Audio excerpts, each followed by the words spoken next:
And hi, everyone. TJ Alls, I-45 Now, and Galveston Now. Welcome to another edition of UTMB Health, Healthcare Unmasked. And coming up right after these words, the new president of UTMB Health, Jochen Reiser, joins us right after There's nothing more important than quality health care for you and your family. That's why UTMB Health is in the communities where you live, providing easy access to innovative care. At UTMB, we know our patients need personalized care to lead healthy and fulfilling lives, providing everything from primary care and specialty care to urgent care and emergency medicine. UTMB knows healthcare. UTMB knows you. To find a UTMB doctor near you, visit utmbhealth.com. And thank you so much for taking it. We know this had to be a big day for you already, and you to take the time out to help us introduce you to the community here. But in many ways, you already fell in love with this community. Tell us about why Galveston, and you shared a story with me before we went on the air about you just fell in love with the community as soon as you got here. Talk about that. Yeah, no, thank you for having me here. It's a real pleasure and honor to spend my first day really with this institution and also with this venue here. It's wonderful. Well, even during my interview process, I'm thinking, I've never been to Galveston, so let me go and explore it. I think that was important to me. And the moment I came over the causeway and the bridge, I'm like, darn, this is a wonderful piece of America right here. I fell in love with the community. And from that moment on, I thought this is really a place where I could see myself living and running around and also working and having an impact. And so, and then seeing some of the special nature and some of the birds, and truly a remarkable place of America. And that's coming from nice blustery Chicago before this, right? What were you doing in Chicago? I was spending the last decade plus in Chicago at Rush University Medical Center. It's a great health system, also with a very strong community mission. So there's some overlap here between UTMB and Rush. We serve our West Side community mainly, and also usher into new territories of clinical care. So I want to continue that principle here at UTMB. It seems to be really very well fitting. And when you were first interviewed about this, what convinced you first to apply, to even be considered for this position here? Well, I always have liked the state of Texas. I think there's an incredible amount of knowledge here and entrepreneurism, and really wanting to include new science, new technology into medicine. And what's not to love about 100-degree weather also. And so if this all comes together, I've always eyed at Texas as a potential next step for me, where I want to spend sort of like the center of my life. And so when the opportunity came, I was really excited about it right from the get-go. The president's role is constructed in a way that there is oversight of all these different missions: science, education, clinical care, correctional care, and also just an important role for this community. And so a very attractive role. I put in all my effort, and hey, it worked out.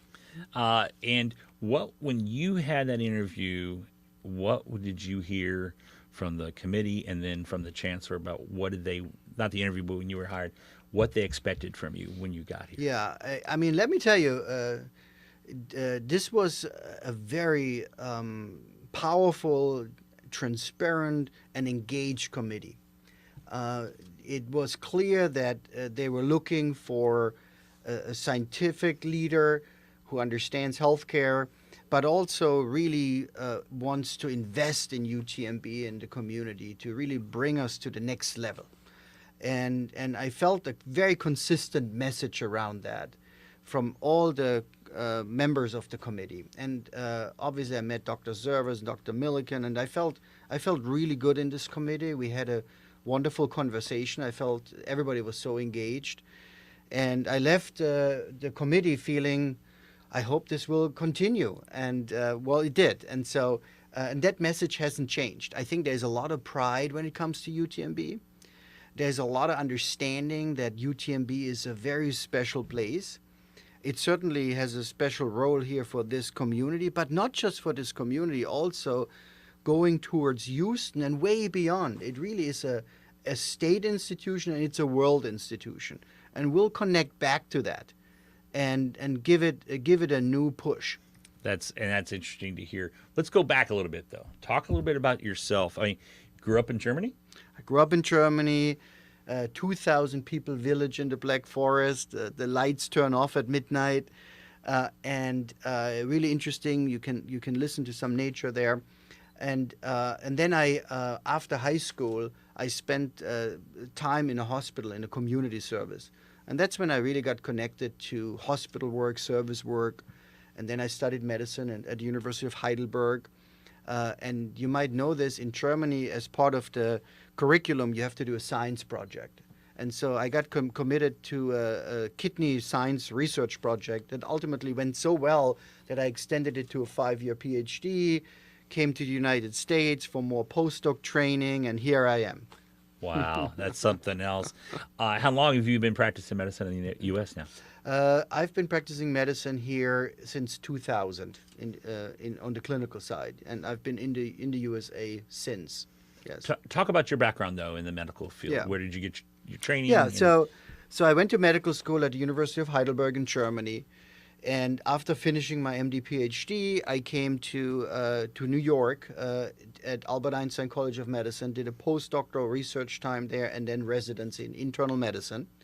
And as you know, the Montefiore Medical Center in Einstein has also close connection with Jacobi Medical Center, which is a big community-based safety net hospital, really, and there's a wonderful mission there.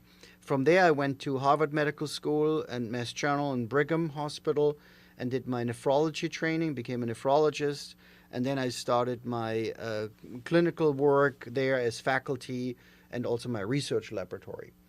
And then my journey continued pretty shortly after being a faculty at Harvard. I was recruited to be the chief of nephrology at University of Miami.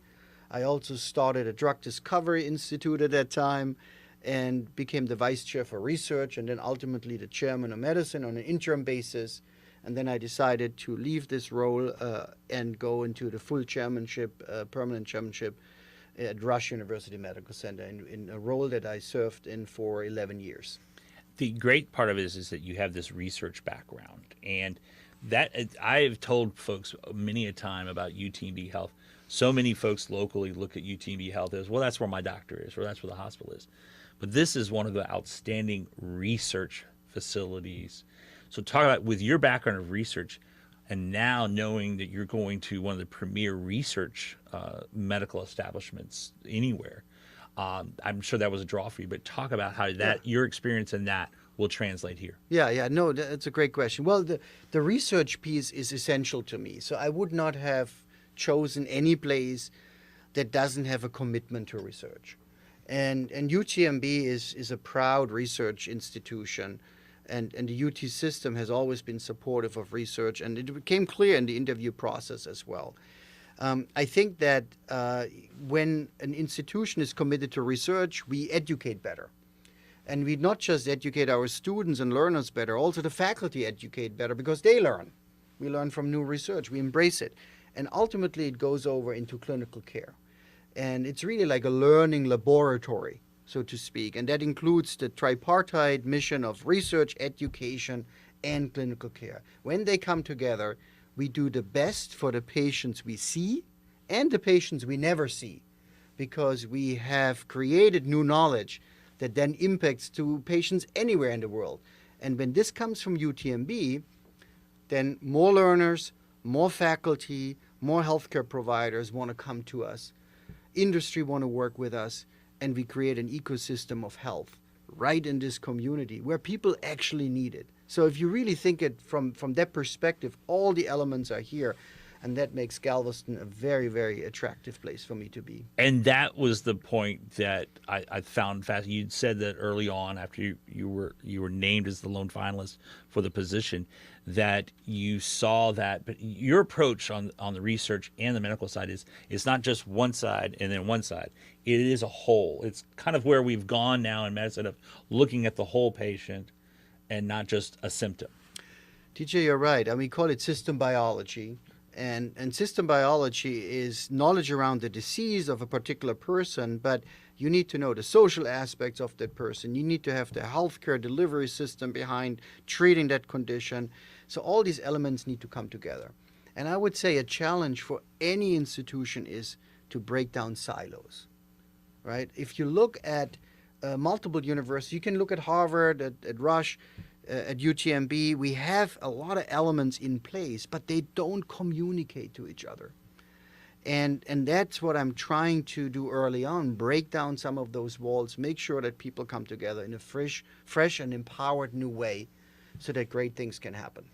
And I think that's why a lot of folks are, I'm a UTMB patient. I admit it always because I'm proud of it. And my own physician, I had a visit with her last week, shared with me that she was excited about your approach because of this. And hearing that from a physician that works here and sees patients, but also realizes how the institution needs to kind of spread its wings even more so to grow, is a fascinating part. So I hear from the professional, and then what I'm seeing here too is exciting. You do come in with some challenges, though. It is UTB's been in some flux. We come after one with COVID, which hurt financially here, and that had to be built back up again. Obviously, too, while you had no part of it, you're replacing a popular figure here. That had nothing to do with you, but in many ways, you have to kind of heal some local wounds and stuff.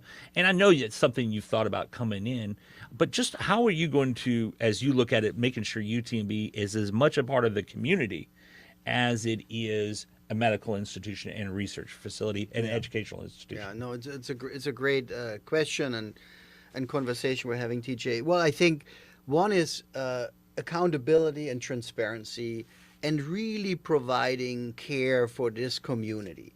And if we do this right, if we talk about our challenges openly and come forward with suggestions and include the opinions of the public, we will become even more trusted than we are today. And that'll help with moving forward. That's one thing. The other thing is everyone who needs healthcare needs to come here. I'm going to bring my own family here now. I'm myself, obviously, but my kids. And I want everybody to know that we can come to UTMB and get the best possible care. But we want to also be critical to ourselves. I know we need to improve the patient experience, and we will. And I think if we are starting to do this and we gain the trust of the community and the larger Texas regions into our efforts, a lot of great things will happen from there. And we're seeing a lot of great things that are happening with UTB. Every month we do this show, and we get to see firsthand. And even I, who have covered this university and the medical branch for so long, I'm fascinated by the new things I learn all the time. You mentioned your family. Let's get that out of the way. Tell us about your family. I have a wonderful family. I'm very blessed. I have a 14-year-old son. I have a 16-year-old son, and I have a 20-year-old daughter. And they keep me busy. They keep me honest. And, I always encourage them to speak up their mind, and they're very critical to me, so they're keeping me real, and it's just a wonderful situation to be in. So they look forward to being here and spending a lot of time on the island and also towards Houston. But we'll be around here. You'll see us. We'll probably try and bike around even until we get too hot, and then we change the mode of transportation. But we'll be around quite a lot in the community, and I look forward to that. And for your high school age students, they're going to go to Ball High or O'Connell, or where you go? Well, we might finish out some of the high school in Chicago. Right. My daughter's already off to college. But hey, undergraduate time in Texas, there's a lot of opportunity for them to be here. So they're already very excited about the state of Texas. That's great to have them down here. Obviously, that 100-degree temperature you take the job while we're right in the middle of one of the longest heat waves we've had in many years down here.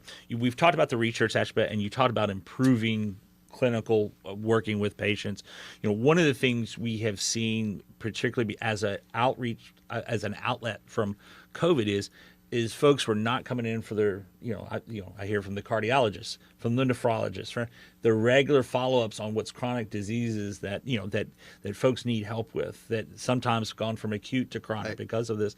And in many ways, that's going to be a challenge to address to get more patients back in. What is your thoughts about how to do that as you come in? Right. So let's be clear. Healthcare has challenges right now, especially in the post-pandemic work. We have inflation. We have a shortening labor force. We have higher insurance premiums. We need to keep up with an ever-growing scientific evidence, and we want to bring these new treatments into a hospital, but that takes resources, and so we have to work through that. So we'll have to do a lot of recruiting, and I've already started over the last 2 months. Having a double-digit candidates that are come through here on the clinical side, the research side, and there's a wave already ongoing, and we'll do more of that. We'll do an assessment of what we exactly need, and we'll try and recruit. Every time a new leader comes in, there's a good opportunity to get recruitment from really all over the nation, and we will end locally, and we will definitely do that. The other part is to make sure that we fulfill the patient needs, that we have a positive patient experience. And what I want to try and set from the beginning is that we value our research, clinical, and educational faculty all the same. Because in many institutions, there's always a little favoritism towards the clinician or the researchers or the educators. We want to be all equal in that regard because we all need each other. And we bring the silos down, we work together, and then we furnish a strategic plan, a real strategic plan that is a short-term and a longer-term plan. Obviously, we need to get permission in the end from the regions and the UT system, but I'm confident because I was charged in doing that. I'm confident that we can bring together a strong plan that has multiple components on the research, clinical, educational, and innovation side, which includes biotechnology and other stuff, new technologies, and come together around a plan and a vision that we're all excited about. And that will bring additional people wanting to come potentially to UTMB. So it's a process. And while we are doing it, we have conversations about it. We get feedback, and we reorient some of our ideas to make sure in the end we have hopefully the best product that fits this community and the larger area. Two more questions. One real quick, just as you see that process going through in the strategic plan, how much in the communities that UTMB Health serves, not just Galveston, not just the mainland, but you have Brazoria County, you have up in East Texas and the like, how do you see the communities getting involved in giving that feedback to you as well to form that strategic plan? Well, I think the healthcare markets are growing in Texas, Colorado, Florida. Those are examples where it's actually growing. More and more people are coming in. If you look at the 45 highway, I was told, and you all will know that better than me, but a couple of decades ago, it was pretty empty between Houston and Galveston. Now you have these communities coming in, and there's more and more coming. There's NASA. We are partnering with them, and there are other institutions. So we will use UTMB's primary care workforce, which is very strong. The network of UTMB is strong, and help our fellow Texans to get the healthcare they need in Galveston, but also more and more towards Houston. So we will grow, because that growth will help us to fuel some of the developments we need to do on this campus to provide the healthcare here. And so we'll build a strategic clinical growth plan, and I think that will be well received by the communities because remembering from other places that I've been, if you can get your care where you live, there's a big benefit to that. Often people can't do that because they have to travel far to get the best healthcare. But we want to be the best healthcare provider that's right here. And that means someone might fly in from New York to see us or drive in right from downtown Galveston, just 1 mile over to get to us. And so if we become that place, then we are fulfilling a new health mission that I think this UTMB place, our UTMB place, deserves. Dr. Jochen Reiser, new president of UTMB Health. Thank you for taking the time. As we were recording this is his first day on the job. He took out 20 minutes of his time to come with us here today. Just one last question. What is it about you would want the UTMB community to know about, as well as the community as a whole that UTMB Health serves? Yeah. Well, I want you all to know I'm humbled and thankful for being given this opportunity. I'll be very responsible. I wanna bring UTMB to you in a new way, so that you all know that we are here for you, for your educational needs, but also for your families and your medicine needs and your clinical needs. And we'll do that together with you, with the community together. We'll be transparent about what we want to do. We'll be accountable. And we welcome feedback, and we'll try our best to include that feedback in our paths forward. And I want to be just as proud as you all to call myself an islander and be right here at UTMB. Dr. Jochen Reiser, thank you so much. I appreciate you coming on with us here today. Pleasure meeting you, sir. Thank you so much. And looking forward to having you on this show. I will share this. He did tell me this, and it was unsolicited, that he'd already seen a couple episodes of UTMB Health Unmasked, and he wanted to be on the show. Look at what we did right away. Your first day on the job. Thanks a lot. It's been great. Thank you so much. We appreciate you being on. If you've got any questions for the next time we'll have Dr. Reiser on with us, or what you'd like to see at UTMB Health, submit those in the comment areas. We'll hold on to them until we have them on again the next time.